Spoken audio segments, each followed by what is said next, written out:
We begin, as always, before I hand over to Tom and Brigitte, by saying aloud the values that unite our community at Newcastle Tyne Unitarians and all those who join us each Sunday and become part of our community for this day. Welcome.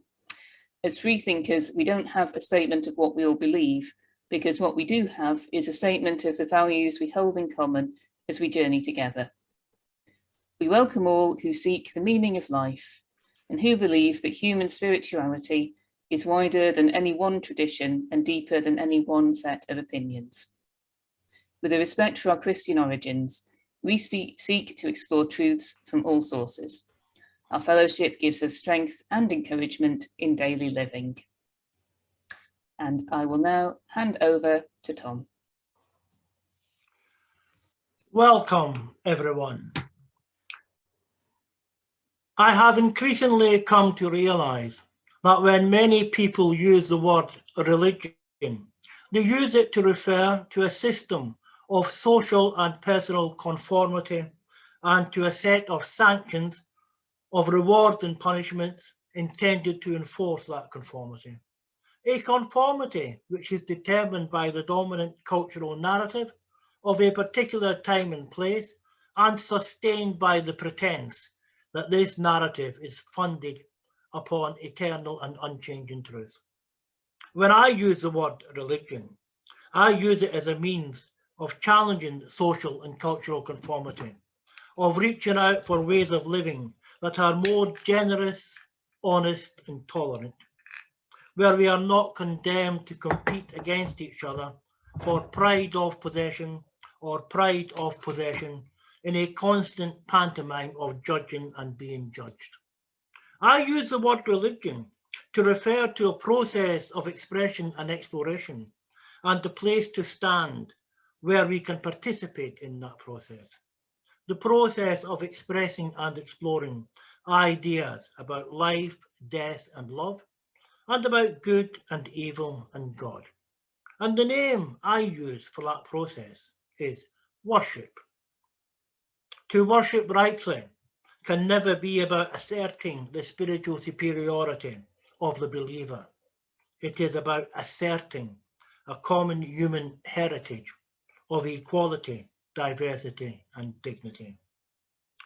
To worship rightly can never be about building a wall around beliefs and ideas, or about treating truth as something that must be hidden and forbidden, available only to an initiated elite. When worship is closed, locked down in history that only the scribes can decipher, or wrapped up in ritual that none can understand, or locked up in the Holy of Holies where only the high priest can enter, then worship is an empty gesture, a badge of status, or a clash of symbols. Hollow words that do not nourish. But when worship is free, when it is open, when it is honest and generous, then it is food for the soul and medicine for the mind. I now ask Louise to play the clip of Josephine singing To Worship Rightly.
done, Josephine, and thank you, Louise, for facilitating that.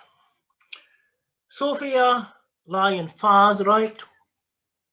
Some beliefs are like walled gardens. They encourage exclusiveness and the feeling of being especially privileged. Other beliefs are expansive and lead the way into wider and deeper sympathies. Some beliefs are like shadows, clouding children's days and fears of unknown calamities. Other beliefs are like sunshine, blessing children with the warmth of happiness. Some beliefs are divisive, separating saved from unsaved, friends from enemies. Other beliefs are bonds in a world community, where sincere differences beautify the pattern. Some beliefs are like blinders, shutting off the power to choose one's own direction.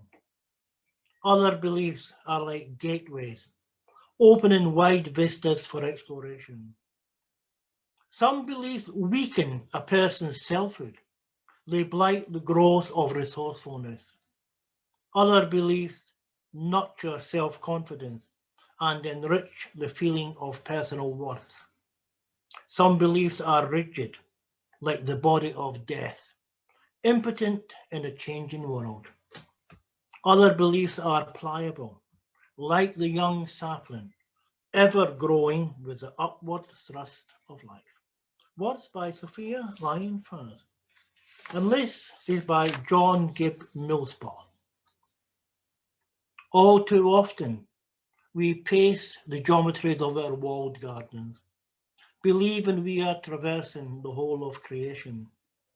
With spirits of discovery, let us uncover the mysteries nested in our routines. With the eagerness of children, let us seek out the secrets unfolding in our peripheral vision. Let us behold each fellow creature with reverence. Let us greet each day with praise and thanksgiving, for life is a gift of incomprehensible magnitude. Our lives are voyages with unknowable destinations. Along the way, let us meet, kiss, challenge, and support one another. Let us fashion a network of mutuality and extend it into the larger world. In these ways, we forge lives of goodness and beauty. In these ways, we know the life of prayer. And Jacob Trapp writes, to worship is to stand in awe under a heaven of stars, before a flower, a leaf of sunlight, or a grain of sand. To worship is to be silent, receptive, before a tree astir with the wind, or the passing shadow of a cloud. To worship is to work with dedication and with skill. It is to pause from work and listen to a strain of music. To worship is to sing with the singing beauty of the earth. It is to listen through a storm to the still small voice within. Worship is a loneliness-seeking communion. It is a thirsty land crying out for rain.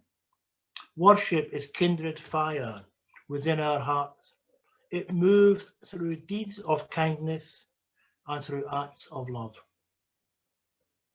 Worship is the mystery within us, reaching out to the mystery beyond.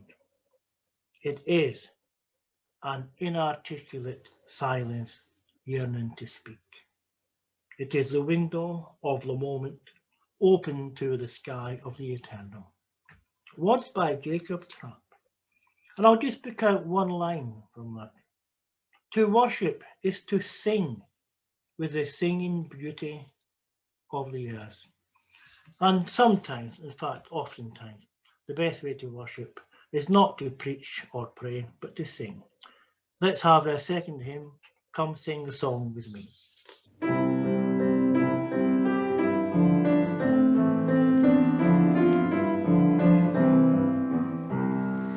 Come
Thank you. I'm not going to apologise to anybody for the little wobbles and recordings there, because I think it just gives the whole thing a live feeling. What do you think words actually are? And what do you think language is all about? Do you think that words are only specific, fixed reference points that function within universally agreed boundaries, so that we can all be assured that everyone who uses the same words means the same thing? Or do you think that words are full of shades and shadows and shifting shapes, and so many nuances and echoes, that a single word can have a dozen different meanings, depending upon which other words it sits beside? Do you think that language is only there to convey information, or to tell a straightforward story? Or can language create an awareness or convey an emotion that is not contained in the actual words themselves, but in the effect they have upon the sensibilities of the reader or listener? There is something in the language of worship, in prayer or in preaching, especially Unitarian preaching, that has in common with a lot of poetry and song. All songs are all good songs, and not just hymns. They use language that is not aimed at conveying a simple, single, one-dimensional meaning. They also seek to evoke an atmosphere, to invite an emotional engagement, not simply to convey a message. And when dealing with the deepest themes of the spiritual, of the interaction between the human and the sacred, then the richest part of the language of worship is not contained only in what is said, but also in what is left unsaid. The sacred space that we may enter into with our own experience. This is what stories, poetry, and song can do. Not simply convey information, but provide an insight into what life is like for people whose circumstances are very different. Not an explanation of what it means, and not a description of how it looks, but an evocation of how it feels. An invitation to enter into an imaginative sympathy with an experience of life that is not our own. And the most direct route to that shared experience, that shared sensibility of things sacred, is not poetry, song, certainly not preaching, it's prayer. This is by Richard S. Gilbert. It is easy to pray when the sun shines, and we are grateful for another glorious day of being. It is hard to pray when wind and rain and thunder plague our every step and spoil our every plan. It is easy to be virtuous when life goes well, and our existence is a journey from bliss to beauty and back. It is hard to be virtuous when life assaults us, and our very being is a pilgrimage from bad to worse to worst. It is easy to be cheerful when health bursts in us, so that we can feel the very pulse of life.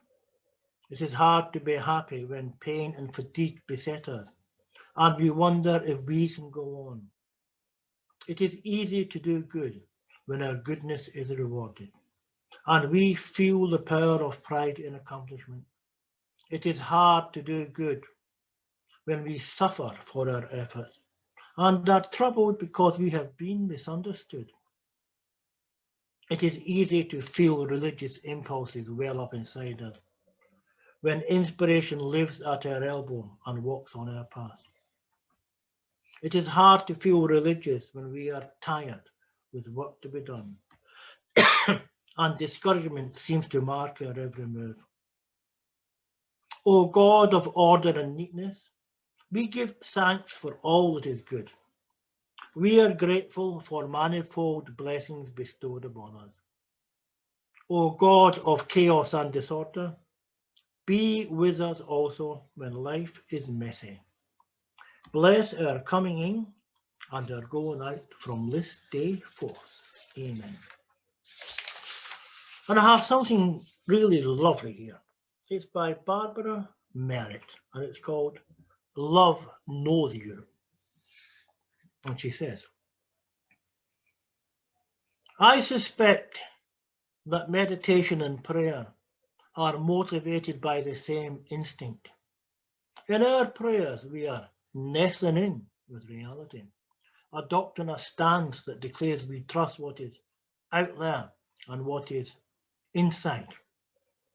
In moments of meditation, we assume a certain confidence, a faith that what is ultimately friendly, capable of supporting our life and able to restore us to our full strength and potential.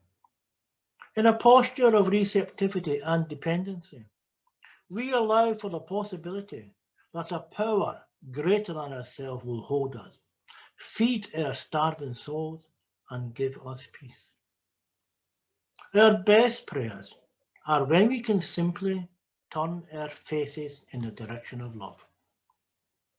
One of my favorite Buddhist prayers reads in part, you may come to this love for a few seconds, then go away and do whatever you will. God's love is unchanging. You may deny the power of love to yourself, then curse God to anyone who will listen. God's love is unchanging. You may become the most despised of creatures, then return. God's love is unchanging. Go where you will, do whatever you will, stay however long you will, and come back. This love is unchanging. No matter what befalls, no matter what you become, love awaits you always. Love knows you and serves you. God's love for you in a changing world is unchanging. Wonderful words by Barbara Merritt. And it fascinates me and delights me that you get the emphasis on the word God there in a Buddhist prayer. And Buddhism does not rely upon any concept of God. And it also fascinates and delights me when some people find so many words that they can use instead of the word God, and that have exactly the same meaning and exactly the same impact. Brigitte is going to read something by one of the finest practitioners of that art, Reverend Naomi King. Press of life, we gather in astonishment at the beginning of this day, not knowing fully what will be revealed, how we shall be called, and when we will sing praises or shout curses or groan under the labels we bear. But in this moment we breathe in wonder and breathe out love, circling around all our hearts and spirits hold dear, the regrets and fears that spur us, the joys and cares that renew and invigorate us. Mystery invites us to the dance of this day. We are ready and accept such grace. Blessed be and amen. Blessed courage flower in our hearts. Show us the way to offering compassion when we are beyond tired, to maintaining justice when we are swamped in fear, to giving generously when we feel mean and angry. Splendid kindness soften our defenses. Sweet laughter ease our open wounds and sores. Mercy teach us to bound our neighbor's hurts and to let our neighbor minister to ours. Giving and receiving in love and learning how to trust, we find our gratitude, our weeping, our singing, and our rejoicing now and ever. when anger hastens to board up and lock my heart, defending me in a circle of fear and self-righteousness. Lover of life, slow me down and return my heart to remembering the ways of peace, of mercy, of open-hearted humility. How quickly what is gained from a few moments of indignation and self-righteousness turns to cold ashes and defeat. Through this anger and this fear and this defensiveness, let me learn more of mercy and steadfast love, both in what is born toward me and what I may bear towards others.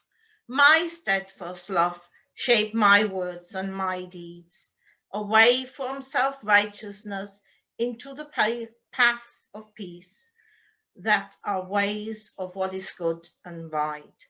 Lover of life, each day we meet violence and pain, and that which is born to us from near and far. Each day we find ourselves shut up inside, burned over walls of resentment, suspicion and anger, desolated and wanting to cry for relief. Turn our hearts to the waters of compassion, to the relief and the hope that comes from answering suffering by gathering together, holding on to one another, and finding our way to meeting the suffering of others that makes so much pain and violence in this world. In our turning together, in this blessing of compassion, may we bear on and bring this blessing everywhere we go. Everywhere there's more sorrow and anger and fear. May we choose generosity, risk forgiveness, make amends, offer friendship, endure in healing and resilience. May we bear these and every other good gift, and in sharing them open-heartedly and unreservedly, may we be part of greater hope and greater love in this world. Amen. Words by Naomi King. Naomi King, as I said, is absolutely expert at using all sorts of terms to refer to God without ever using the word God. Another person who does exactly the same thing in our next hymn, number 147, is Leanne Mitchell. Spirit of Earth, Root, Stone and Tree, please.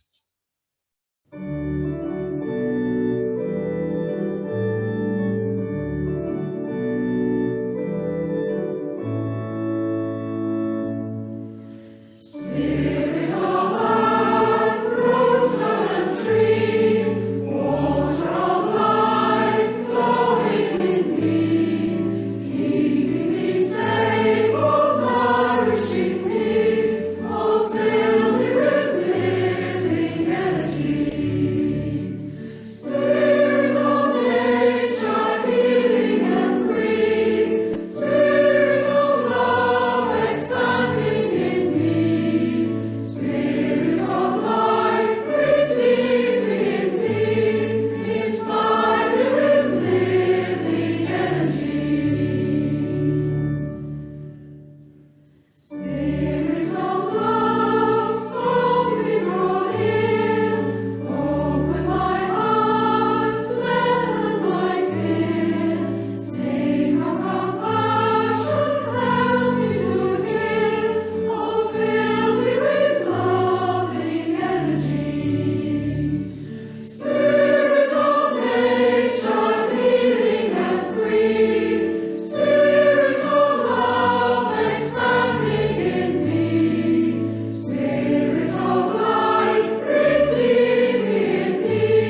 Thank you.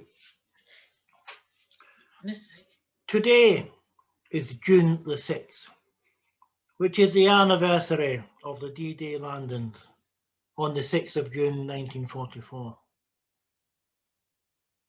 In 2014, Doncaster College held a special day of commemoration for the centenary of the outbreak of World War I. They had stalls, displays, speakers, local dignitaries, and representatives of the armed forces.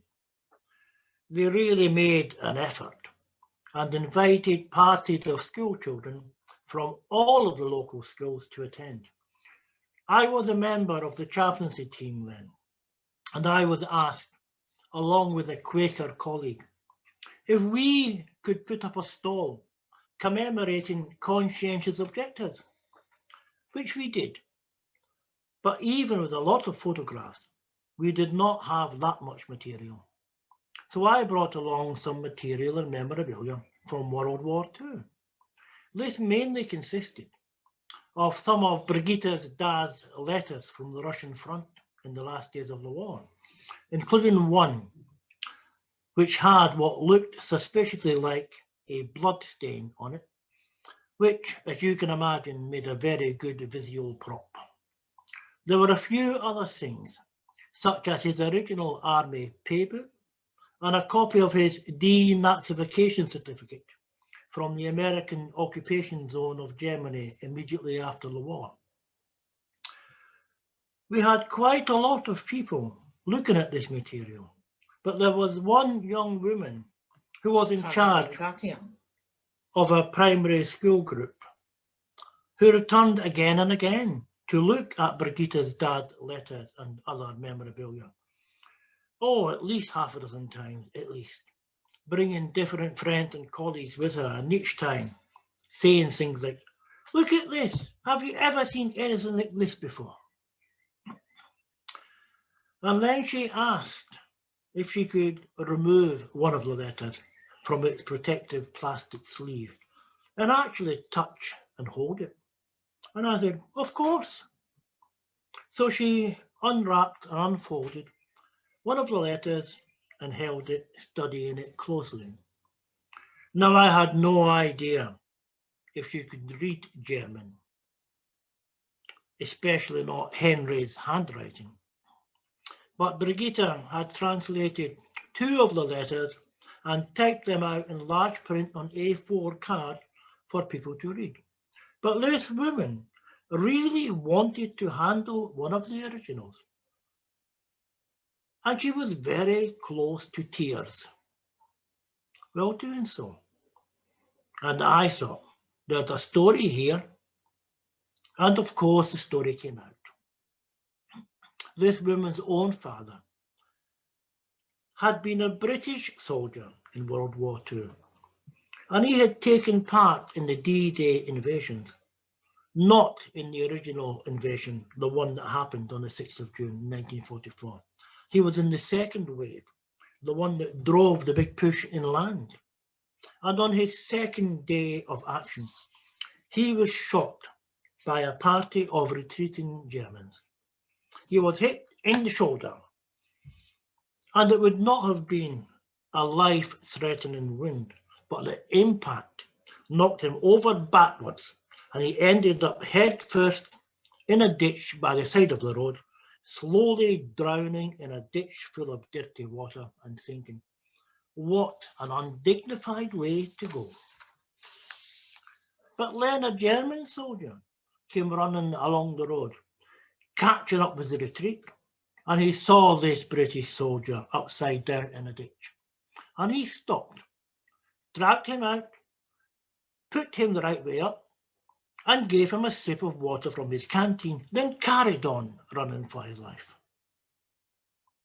It occurred to me to wonder, much later on, whether or not you could tell from the sight of a pair of legs sticking up out of a ditch and thrashing about in a panic, if those legs were wearing a German uniform or a British uniform. But, I concluded, once you had him the right way up, you would know for certain whether it was a colleague or an enemy you had just rescued. And yet, lazy German soldier placed his escape and maybe even his life in danger to give an injured enemy a sip of water. And this was the very first time this young woman had actually been able to hold and to handle something that came directly from a German soldier from the war. Not entirely surprising, perhaps, that she felt a bit emotional. For, as she told it, her dad spent the rest of his life wondering what had happened to that German soldier. Did he survive the war? And if he did, what did he do with himself? Did he marry? Did he have kids? What sort of a life did he make? When she was growing up, her father told her the story many times and explained that because of the courage and compassion of one German soldier who saved him, he could not hate the Germans. So why do I think that this story fits in a service of worship? It is about the nature of worship and about the language of worship. I do not know if that woman's father ever went to church or had any religious belief. But I do know that what he taught his daughter is at the heart of every religious belief. Thou shalt not hate. Brigitte? We're doing a time jump now. We jump into the year 2016 when this passage from the book was published, when the whole book was published. And it's a translation from the French, and the English title under it, which it got published, is You Will Not Have My Hate by Antoine Leiris. And I would like to read the text first and then give the explanation afterwards, because it is a good standalone piece as well. On Friday night, you stole the life of an exceptional being, the love of my life, the mother of my son. But you will not have my hate. I don't know who you are, and I don't want to know. You are dead souls. If that God for whom you blindly kill made us in his image, each bullet in my wife's body will have been a wound in his heart. So no, I will not give you the satisfaction of hating you. That is what you want. But to respond to your hate with anger would be to yield to the same ignorance that made you what you are. You want me to be scared, to see my fellow citizens through suspicious eyes, to sacrifice my freedom for security. You have failed. I will not change. I saw her this morning. At last, after days and nights of waiting, she was as beautiful as she was when she went out on Friday evening, as beautiful as when I fell madly in love with her more than 12 years ago. Of course, I'm devastated by grief. I grant you that small victory, but it will be short-lived.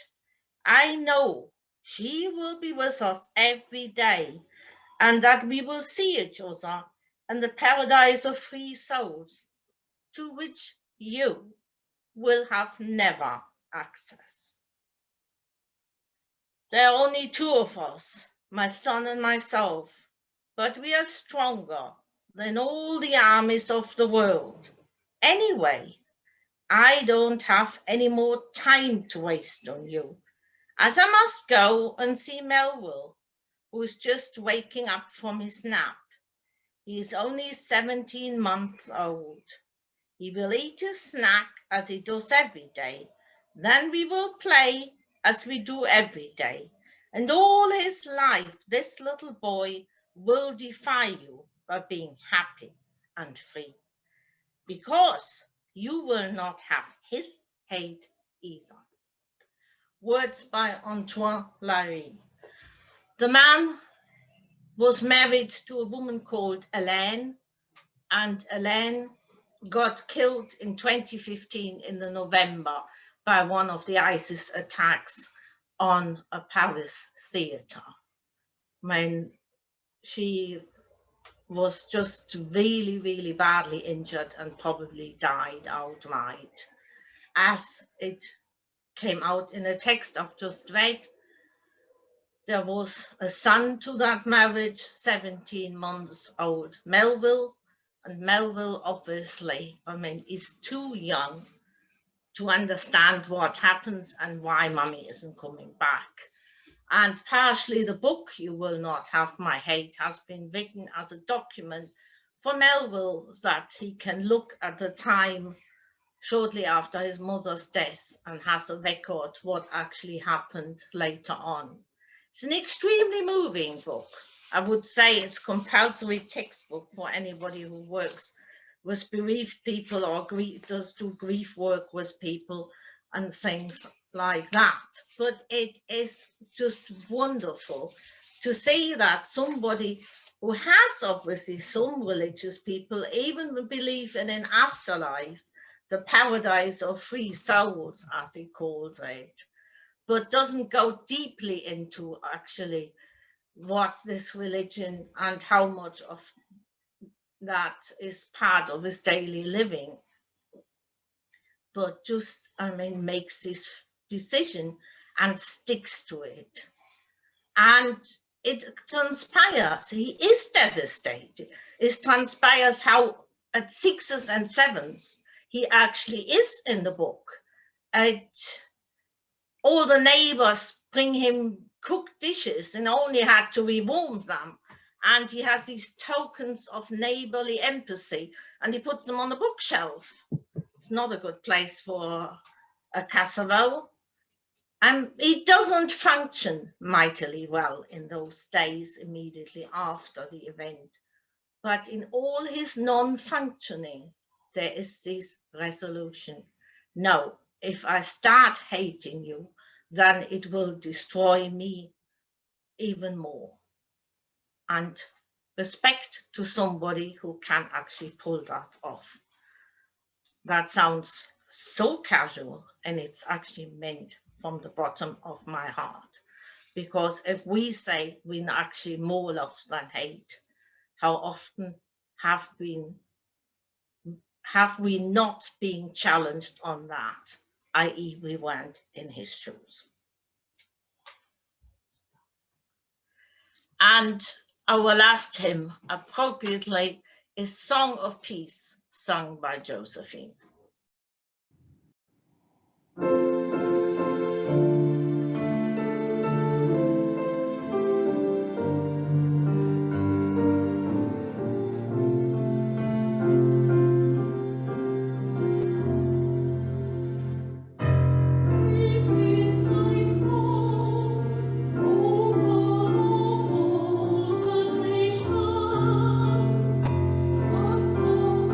Peace.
Can we see this? Can the camera pick that was Perhaps we'll get it the right way up. yeah, that was the woman who got killed, and she's just holding the baby. Makes it a bit more personal. And now, I mean, the next thing is actually a reading by Albert F. Siercia. I mean, I'm ever so... Could be Spanish, could be Italian. Yeah, I mean, I'm ever so sorry if I mispronounce the surname, but that's was my best effort. And it is again on the subject of hate. I do not like the I hate it feeling. I do not like the I hate it feeling, but I have it. I hate it when there are too many good people who allow the ways and works of violence to continue. I hate it that too many people who know better simply talk and pray about justice and then believe that they have thus fulfilled the requirements of justice.